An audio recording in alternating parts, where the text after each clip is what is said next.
ప్రక్రియ ఆరంభం కావడంతో గ్రామీణ ప్రాంతం రాజకీయ వాతావరణం ఒక విధంగా వేడెక్కుతుందని చెప్పని చెప్పక తప్పదు. అసాంకేతిక ప్రస్తుత పరిస్థితులలో సాధారణంగా స్థానిక సంస్థలు అధికార పార్టీకి అనుకూలంగా ఉంటాయి సాధారణంగా. ఇప్పుడు దానికి తోడు ఏదైతున్నదో రాష్ట్రంలో కాంగ్రెస్ ప్రభుత్వం ఏర్పడే దాదాపు 22 మాసాలు గడుస్తున్నది, 20 మాసాలు గడుస్తున్నది. 20 మాసాలలో ఆల్మోస్ట్ అంటే ఏ రాజకీయ పార్టీ కూడా ఇన్ని కార్యక్రమాలు డొమెస్టిక్ ఏదైతుందో గృహ అవసరాలకు 200 యూనిట్ల వరకు ఉచిత విద్యుత్ సరఫరా అంటే ఇది ఎవరు కూడా ఊహించలేదు. అప్పుడు మేము ఎన్నికలు ఈ 2 అంశాలు పేర్కొంటే మీరు ఎన్నికలు కాబట్టి ఇట్లే చెప్తారు, మీరు ఏ అమలు చేస్తారు అన్నట్టు మాట్లాడి, కానీ వాళ్ళ ఆడబిడ్డలు ఆర్టీసీ బస్సు సొంత బస్సుగా ఫీల్ అవుతున్నారు. నేను కొన్ని బస్సులు అయితే చూస్తే పాపం అవేమో డిలెక్స్ బస్సు అవి ఉంటాయి కదా, ఇందులో మహిళలకు ఉచిత రవాణా సౌకర్యం అని చెప్పి బోర్డు పెడుతున్నారు ప్రత్యేకంగా. ఎలక్ట్రిక్ బస్సు వచ్చింది చూడే, ఈ ఎక్స్ప్రెస్ ఏదో అంటారు, స్పెషల్గా పెడుతుండ్రు. అంటే వాళ్ళు ఏదో ఆ బస్సును చూసి దీనిలో మాకు ఫ్రీ ఉంటుందో ఉండదో అని భయపడతారు కదా, డోంట్ వరీ అందు మీకు ఉచిత సౌకర్యం ఉంది ఇందులో కూడా అని చెప్పి తెలిసేట్టు. కానీ 2004లో కాంగ్రెస్ ప్రభుత్వం అధికారం రావడంతోనే ఉచిత విద్యుత్తు దేశానికి ఆదర్శంగా నిలిచింది,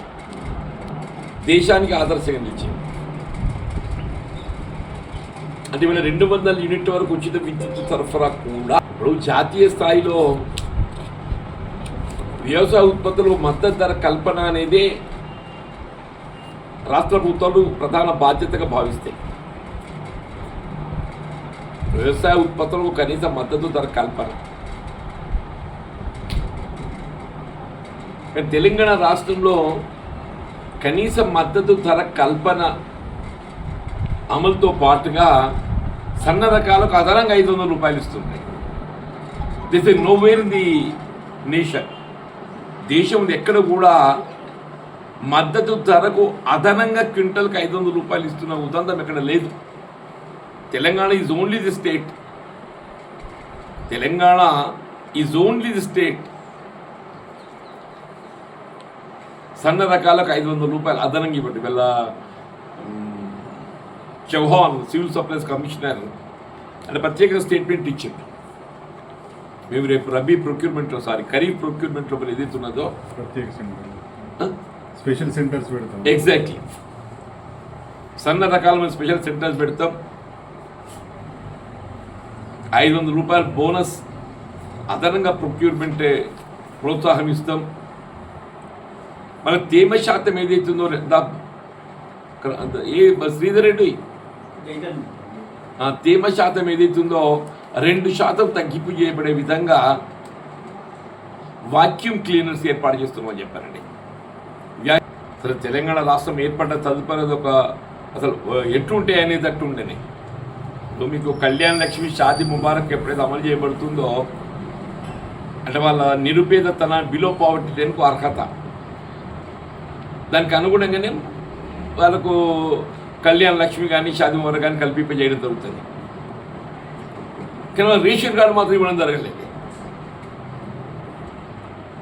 వాళ్ళ రేషన్ కార్డులు ఏదైతుందో బిలో పావర్టీ లైన్ అర్హతకు అనుగుణంగా అందరికి కల్పింపజేయడం జరుగుతుందంట. ఈ నిత్యావసర వస్తువుల సరుకుల పంపిణీ లోపల నాకు తెలిసి ఇంతవరకు ఏదైతుందో ఈ పీడిఎస్ రైసే వినియోగానికి ఉపయోగపడకపోతుండే. కానీ ఇప్పుడు ఫస్ట్ టైం తెలంగాణ రాష్ట్రంలో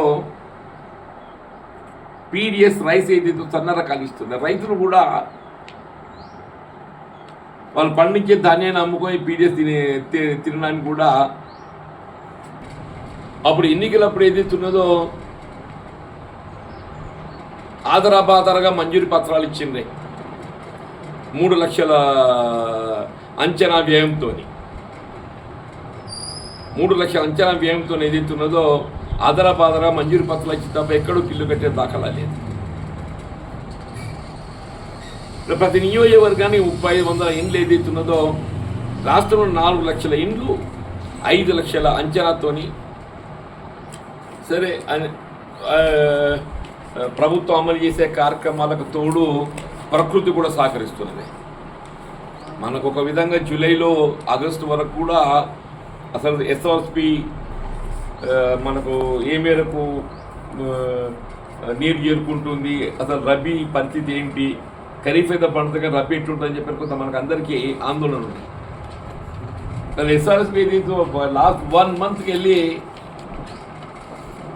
మొత్తం ఆగస్టు మాసం అంతా కూడా ఓవర్ఫ్లో అవుతుంది. ఇప్పుడు కూడా మళ్ళీ 39 గేట్లు పెట్టేసి అంటే ప్రకృతి కూడా సహకరిస్తున్నది, ప్రభుత్వానికి ప్రకృతి కూడా సహకరిస్తున్నది. మరి స్థానిక సంస్థల ఎన్నికలు నిర్వహణకు ఏదైతున్నదో రిజర్వేషన్ ప్రక్రియ చేపడుతున్నట్టు మన పత్రికల్లో గమనిస్తున్నాం. మనం జిల్లా రెవెన్యూ అధికార యంత్రాంగం ఒకటి ఈ రిజర్వేషన్ ప్రక్రియ రూపంలో ఏదైతున్నదో గతంలో కొన్ని అపోహలు ఏర్పడ్డాయి. గత ప్రభుత్వ హయాంలో ఎప్పుడైతే ఈ స్థానిక సంస్థల రిజర్వేషన్ ప్రక్రియ అమల్లో ఏదైతుందో కొన్ని అపోహలు వచ్చినాయి. అంటే రాజకీయ ఒత్తిళ్లకు లొంగి కొన్ని రిజర్వేషన్లు తారుమారు చేస్తున్నారు అని చెప్పిన ఒక భావన కొంత జనంలో వచ్చింది లాస్ట్ టైం. ఇప్పుడు అటువంటి ఒక అపోహలు ఏవీ లేకుండా రిజర్వేషన్ ప్రక్రియ పారదర్శకంగా ప్రజానీకానికి విశ్వాసం కలిగించాలి. పారదర్శకత అనేది ప్రజానీకానికి విశ్వాసం కలిగించాలి. మనం కేవలం పారదర్శకంగా నిర్వహించడమే కాదు, ప్రజలకి ఒక విశ్వాసం కలిగించాలి. అంటే ఈ మాట ఎందుకు చెప్తున్నానంటే వీళ్ళు మీరు నిర్ణయించబోయేటువంటి రిజర్వేషన్ ప్రక్రియ ఏ ఆధారంగా వీళ్ళ 2024 కుల గణనకు అనుగుణంగా బీసీ రిజర్వేషన్ నిర్ణయిస్తున్నామని చెప్పారు ప్రభుత్వం పేర్కొంది. 24 కుల గణనకు అనుగుణంగా ఇప్పుడు ఏ రిజర్వేషన్ ఎవరికి వచ్చింది అనేది విత్ సెన్సస్ ప్రకటించాలి. ఎస్సీ ఎస్టీ 2011 జనాభాకు అనుగుణంగా చెప్పాను. ఎస్సీ ఎస్టీ 2011 జనాభాకు అనుగుణంగా రిజర్వేషన్ ప్రక్రియ ఎస్సీ కానీ ఎస్టీ కానీ బీసీ కానీ ఏదైనా కానీ అది ఆధారాలతో కూడుకున్నటువంటి ఒక ప్రక్రియ ఏదైతే ప్రభుత్వం అమలు చేస్తున్నదో అది పబ్లిష్ చేయాలి. ప్రజలకు ఏ విధమైనటువంటి ఒక అనుమానాలకు ఆస్కారం ఇవ్వకుండా, ప్రజానీకానికి ఏ విధమైన అనుమానాలకు ఆస్కారం ఇవ్వకుండా నిర్ణయించబోయేటటువంటి ఒక రిజర్వేషన్ పర్సంటేజ్ ఆఫ్ పాపులేషన్ వీళ్ళ బీసీలకు వచ్చి 24 కులగణన, ఎస్సీ ఎస్టీలకు వచ్చి 2011 జనాభా, వీళ్ళ గతంలో ఏదైతే రిజర్వేషన్ అమలు చేయబడ్డదో దాన్ని పరిగణలోకి తీసుకుంటామని, అంటే అది పరిగణలోకి తీసుకోవడం జరుగుతుందని చెప్పండి. ఇప్పుడు నెక్స్ట్ వచ్చే అవకాశం వస్తుంది mostly. But some times BC వచ్చినా కూడా మన బీసీ రావచ్చు, చెప్పలేము. అది ఏ ప్రకారంగా వస్తుంది అనేది ఏ విధమైన అపోహలకు తావు లేకుండా పారదర్శకత అనేది కేవలం అమలే కాదు, విశ్వాసం కూడా కలిగించాలి. ఆ విధంగా నిర్ణయం ఉండాలని చెప్పని మేము విజ్ఞప్తి చేస్తున్నాం. గౌరవ జిల్లా కలెక్టర్ గారు ఏదైతే ప్రభుత్వం వచ్చిన నివేదికలు కానీ, వీరు ప్రభుత్వానికి పంపిన నివేదికలు కానీ, ఏవైనా కానీ ఆ సెన్సస్ అనేది ఏదైతున్నదో, ఆ లెక్కలు ఏవైతుందో it must be openly published. ఏదైనా అనుమానాలకు తావు లేకుండా, అపోహలకు తావు లేకుండా పారదర్శకతకు అనుగుణంగా ఇది అమలు చేయడం జరుగుతుందని చెప్పని ఒక విషయాన్ని కలిగించడానికి అది ఆ జనాభా లెక్కలు ప్రకటింపజేయాలి. కార్యకర్తలపై ఉంటుంది. అది అభ్యర్థిని నిర్ణయించుకునే బాధ్యత మనం కార్యకర్తల స్థానిక పెట్టినప్పుడు గెలిపించుకునే బాధ్యత కూడా వాళ్ళ మీద ఉంటుంది. ఇదేదో పైకెళ్ళి దిగుమతి అయ్యే విధంగా కాకుండా క్షేత్రస్థాయిలో స్థానికంగానే అభ్యర్థులను నిర్ణయించుకునే విధంగా కాంగ్రెస్ కార్యకర్తలు వాళ్ళు ఏదైతుందో మనకు 2023 ఎన్నిక చూసినవి కార్యకర్తలు వాళ్ళ అభ్యర్థులు వాళ్ళు ఎంచుకుంటారు, నిర్ణయించుకుంటారు, గెలిపించుకునే బాధ్యత వాళ్ళ మీద ఉంటుంది. ఆ విధంగా ముందుకు పోవాలి. గతంలో కూడా ఆ ప్రక్రియ మనం అమలు చేసింది కాంగ్రెస్ పార్టీ. గతంలో కూడా సత్యనారాయణరావు గారు పిసిసి ప్రెసిడెంట్ ఉండగా ఈ సెలెక్ట్ ఎలక్ట్ విధానాన్ని అమలు చేసింది. కొంచెం మీకు అందరూ తెలుసు.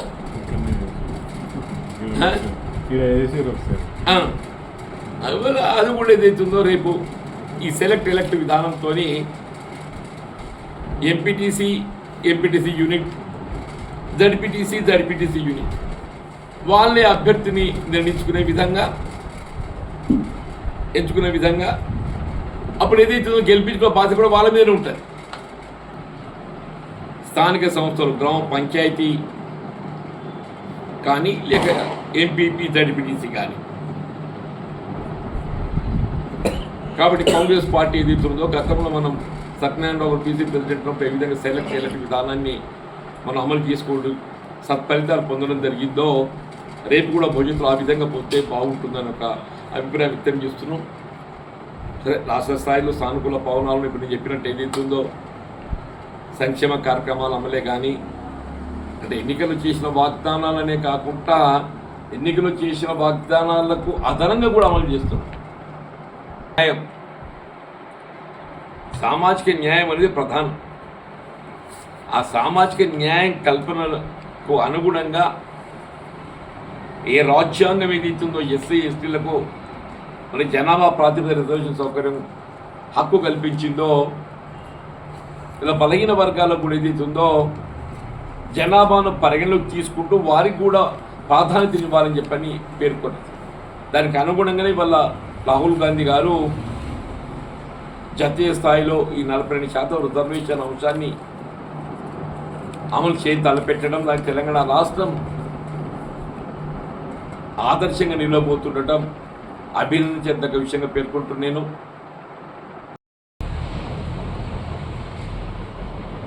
ఎవరికి ప్రాధాన్యత ఇవ్వాలనేది కూడా మీనాక్షి నటరాజన్ చెప్పింది. ఎవరికి ప్రాధాన్యత ఇవ్వాలనేది కూడా మీనాక్షి నటరాజన్ గారు గంగాధర్ మీటింగ్ చెప్పింది. 80% priority will be given to the చెప్పింది కదా, స్పష్టత ఇచ్చిండ్రు ఆల్రెడీ.